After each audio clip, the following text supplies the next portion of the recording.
about how crucial it is for us to get this right. Every year, and I've said this before, every year we're always very close to actually losing the events, really, due to safety reasons.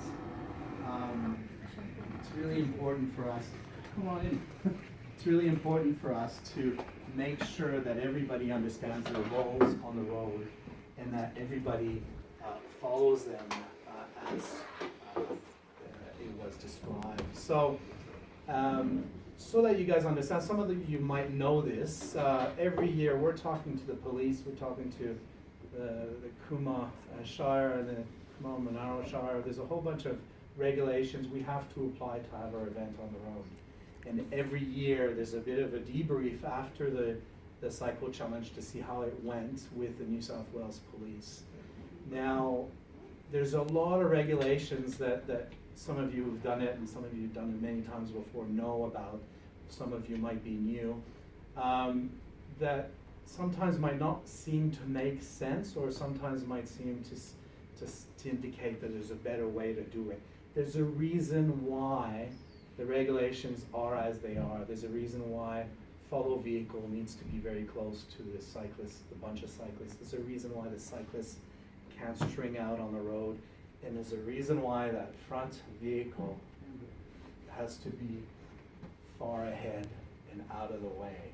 So a lot of times we end up, and mostly with people that are newer, and sometimes on the day we have some people that show up. This is not supposed to happen, but sometimes on the day we have different drivers, and then the drivers are in the room here, than drivers that have been identified.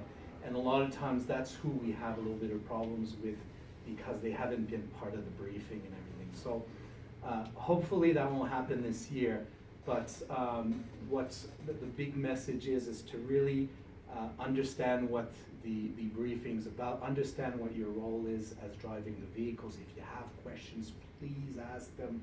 And certainly from now until the cycle challenge, if you have other things that come up, questions, give us a call. Give Greg a call. I don't know how available he's making himself for it. And just clarify what the issues are so that on the day you really understand what your role is. And on the day it's a lot more fun when everybody's doing the right thing. And it's really important because of that. We're always very close to being reprimanded or even losing the event if we're not doing it or seem to be doing the right thing. And I'm just going to talk about one particular thing.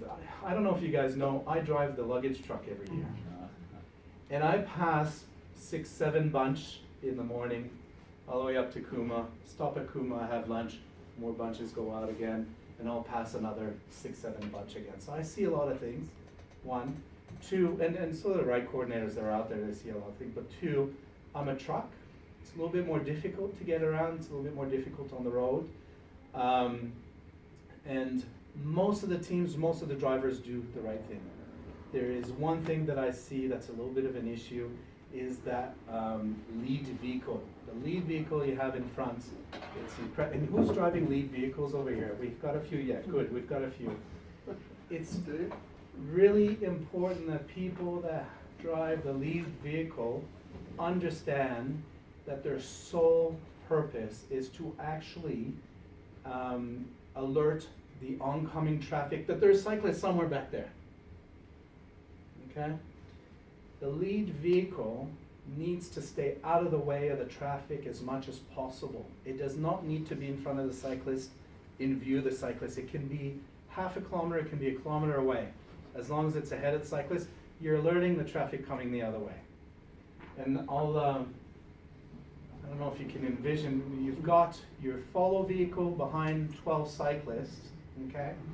Cars that pass that, okay, you're going very slow, cars start passing when they think they can pass. They're passing the bus and 12 cyclists. They're not supposed to be able to get in between. That's why the bus has to be fairly close. And then they're getting in front of 12 cyclists. If that lead vehicle is there or going at the speeds of the cyclist, there's yet another obstacle. The car will get in between and then slow down again, and then have to pass another one. That lead vehicle should be all the way ahead, and if it's seeing some traffic coming up behind them, you either pull over where it's safe so the traffic can go by, or you accelerate to 100 kilometers an hour until, or whatever the speed limit is, until you can pull over where it's safe. We don't want the lead vehicle to slow down the traffic at all, and it's really, really important that people understand this. It's one of the things, like I said, most teams do that very well, and there's no issues, but when there's some problems, that's one of the things that I see that gets a little bit dangerous. The trucks that are passing are actually getting very frustrated after waiting for a while that they also have to pass a lead vehicle.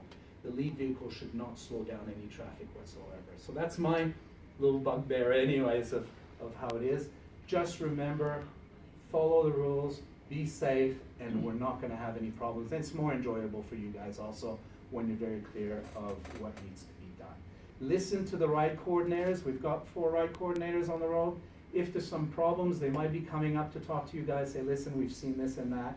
Listen to what they have to say. And certainly if there's any issues, you can talk to them as to what you've seen or what you're, if you have questions and things like that. So that's my spiel. That's all I wanted to say. I've got another engagement I got to run to, so I can't stay.